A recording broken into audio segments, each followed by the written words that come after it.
Class 11 some basic concept of chemistry. आज हम बात करने वाले हैं क्लास 11th की। क्लास 11th में पहला चैप्टर है आपका, और आपके लिए जय यादव क्लासेस जेपी सर पर ऑल चैप्टर 9 से लेकर 12 तक साइंस के सभी चैप्टर आपके लिए मिल जाएंगे, साथ ही साथ अपलोड हो रहे हैं। तो आज हम क्लास 11th का पहले चैप्टर के बारे में बात करते हैं। विषय रसायन विज्ञान भाग 1 देखते हैं। रसायन विज्ञान, पहले हम ये समझ लेते हैं रसायन विज्ञान कहते किसे हैं, क्या होती है केमिस्ट्री, क्या है क्या नहीं है। 9th में जो भी आपने पढ़ा, अब क्या पढ़ा था आपने, 10th में पढ़ा था, 9th में पढ़ा था कि विज्ञान होती है यानी किसी भी विषय के सुसंगठित क्रमबद्ध ज्ञान को विज्ञान कहते हैं।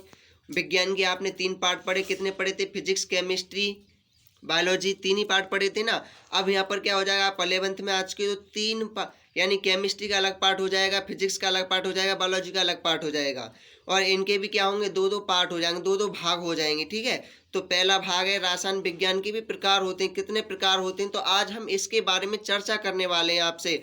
आप चैनल पर बने रहिए, वीडियो को अंत तक देखें। यही रसायन विज्ञान कहते किसे हैं, विज्ञान की वह शाखा जिसके अंतर्गत पदार्थों, द्रव्य के संगठन और गुणों, उनकी संरचना, निर्माण आदि का अध्ययन किया जाता है, रसायन विज्ञान कहलाती है। और रसायन विज्ञान कहाँ से आई, कहाँ से नहीं, तो इसके बारे में भी बात कर लेते हैं। इसकी उत्पत्ति मिस्र देश के प्राचीन कीमिया शब्द से हुई है। ठीक है, यानी ये कहाँ का शब्द था, मिस्र देश का शब्द था कीमिया। कीमिया से ही क्या बनाया गया हमारा, केमिस्ट्री। और इसके जनक कौन है, एंटोनी लवोजिए। ठीक है, तो रसायन विज्ञान को भी निम्न भागों में डिवाइड किया गया। रसायन विज्ञान को भी हमने निम्न भागों में कई प्रकार के भागों में बांटा है। तो सबसे पहले बात करते हैं हम अकार्बनिक रासायनिक, इनऑर्गेनिक केमिस्ट्री, जैसे आपने पढ़ा था साइंस में पढ़ा था क्लास 10th में कि फिजिक्स, केमिस्ट्री, बायोलॉजी, यही तो पढ़ा था। अब इसमें क्या पढ़ेंगे आप, केमिस्ट्री के पार्ट पढ़ेंगे, केमिस्ट्री के ही भाग पढ़ेंगे। तो केमिस्ट्री के कितने भाग होते हैं, निम्न भाग होते हैं। तो आइए समझते हैं इनमें किस किस का अध्ययन किया जाता है और क्या क्या होता है। तो देखें, अकार्बनिक केमिस्ट्री, इनऑर्गेनिक केमिस्ट्री, इसके अंतर्गत सभी तत्वों और उनके यौगिकों का अध्ययन किया जाता है, कार्बनिक यौगिकों को छोड़कर। या हम कह सकते हैं रसायन विज्ञान की वह शाखा जिसके अंतर्गत सभी तत्वों और उनके यौगिकों का अध्ययन किया जाता है, अकार्बनिक रसायन कहलाती है। ठीक है, समझ में आया हो तो कमेंट करके बताएं। अगला टॉपिक है हमारा, वन पार्ट में बांटते हैं, दूसरे पार्ट में बांटते हैं कार्बनिक रासायनिक, ऑर्गेनिक केमिस्ट्री। ऑर्गेनिक केमिस्ट्री किसे कहते हैं, जिसके अंतर्गत कार्बन के यौगिकों का अध्ययन किया जाता है, कार्बनिक रसायन कहलाती है। यानी कह सकते हैं रसायन विज्ञान की वह शाखा जिसके अंतर्गत कार्बन के यौगिकों का अध्ययन किया जाता है, कार्बनिक रसायन कहलाती है। अगला पार्ट होता है हमारा भौतिक रसायन, फिजिकल केमिस्ट्री। इसमें क्या होता है देखें, समझ लेते हैं। इसके अंतर्गत रासायनिक अभिक्रियाओं और नियमों तथा सिद्धांतों का अध्ययन किया जाता है, भौतिक रसायन कहलाती है। तो आपने कितनी केमिस्ट्री पढ़ ली, अभी 3 केमिस्ट्री पढ़ चुके हैं। चौथी केमिस्ट्री के बारे में हम बात करने वाले हैं। तो चौथी केमिस्ट्री होती है हमारी विश्लेषिक रसायन, यानी एनालिटिक केमिस्ट्री।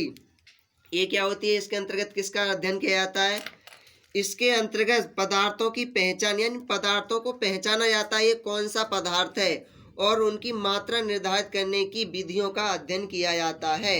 यानी विश्लेषिक रसायन जो होती है आपकी, इसके अंतर्गत पदार्थों की पहचान की जाती है और उनकी मात्रा निर्धारित की जाती है, यानी इसमें कितनी मात्रा है, कितना साल्ट है, क्या है। ठीक है, तो अगली है आपका अगला टॉपिक है औद्योगिक रसायन, इंडस्ट्रियल केमिस्ट्री।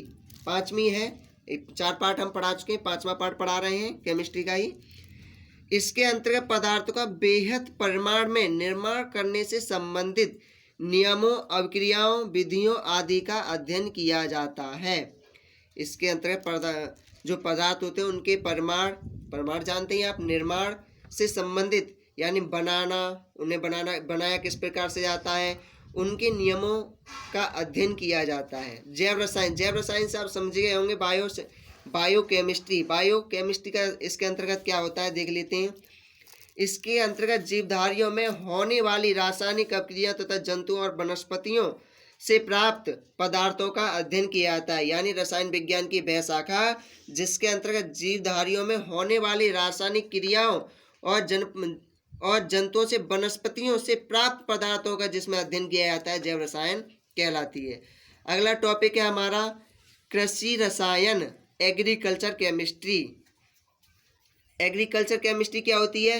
रसायन विज्ञान की वह शाखा जिसके अंतर्गत कृषि से संबंधित रसायनों का अध्ययन किया जाता है, रसायन विज्ञान के कृषि रसायन कहलाती है। यानी इसके अंदर कृषि से संबंधित सभी बातों का अध्ययन किया जाता है, सभी बातें हम पढ़ते हैं वो हमारी क्या कहलाती हैं? कृषि रसायन कहलाती हैं। आपने देखो केमिस्ट्री थी, आपने केमिस्ट्री हमने पढ़ाया कि केमिस्ट्री क्या होती है? विज्ञान की वह शाखा जिसके अंतर्गत पदार्थों का निर्माण, गुणधर्म, निरचना, संरचना आदि का अध्ययन किया जाता है, रसायन विज्ञान कहलाती है। तो रसायन विज्ञान के पार्ट कितने होते हैं? तो हमने बताया रसायन विज्ञान के निम्न पार्ट होते हैं। रसायन विज्ञान के कितने पार्ट पढ़ता है? हमने 7 पार्ट पढ़ाए हैं और 7 पार्ट आपको हम पढ़ा चुके हैं। कौन कौन से होते हैं सभी के बारे में हम डिटेल से बता चुके हैं। अगर वीडियो अच्छी लग रही हो तो लाइक और सब्सक्राइब कर लें। अगला टॉपिक है आपके लिए आगे पढ़ने को मिलेगा इसी में ही, द्रव्य। यानी द्रव्य क्या होता है? तो आइए समझते हैं। प्रकृति में उपस्थित ऐसी सभी छोटी बड़ी वस्तुएं जिनमें भार होता है और जो स्थान घेरती हैं द्रव्य कहलाती हैं। यानी प्रकृति में जितनी भी छोटी बड़ी वस्तुएं पाई जाती हैं और जो स्थान घेरती हैं, जिनमें क्या होता है? भार होता है, वजन होता है और जो स्थान के लिए घेरती हैं यानी जगह के लिए घेरती हैं, हमारी द्रव्य कहलाती हैं।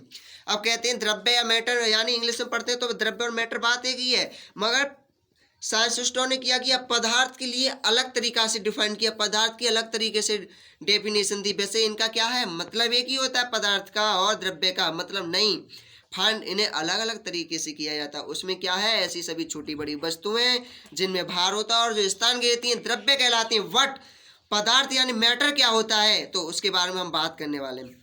प्रकृति में कुछ ऐसी वस्तुएं होती हैं जो दिखाई देती हैं और हम उन्हें स्पर्श कर सकते हैं, लेकिन कुछ ऐसी वस्तुएं होती हैं जिन्हें ना तो हम स्पर्श कर सकते हैं और ना ही हम देख सकते हैं, केवल उनका अनुभव कर सकते हैं, पदार्थ कहलाती हैं।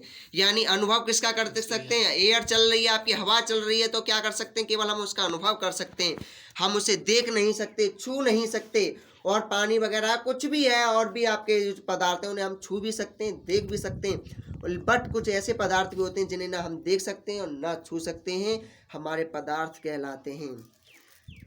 द्रव्य का वर्गीकरण, क्लासिफिकेशन ऑफ मैटर, यानी द्रव्य को कितने भागों में डिवाइड किया गया है? तो द्रव्य के लिए कितने भागों में? द्रव्य के लिए 3 भागों में डिवाइड किया है। द्रव्य के लिए 3 भागों में 2 भागों में डिवाइड किया गया है।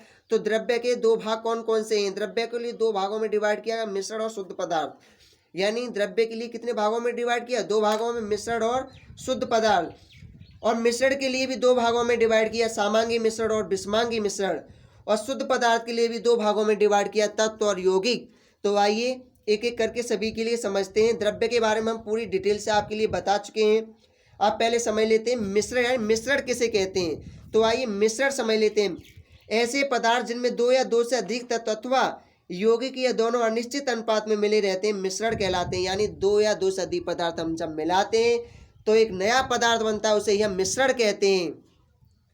तो मिश्रण तक आप समझ गए हैं, सामांगी मिश्रण, विषमांगी मिश्रण और शुद्ध पदार्थ। और आगे की वीडियो के लिए कमेंट में बताएं आपके लिए वीडियो कैसी मिली, और अगला पार्ट आपका डाउनलोड होने वाला है। वीडियो को लाइक और सब्सक्राइब अवश्य करें।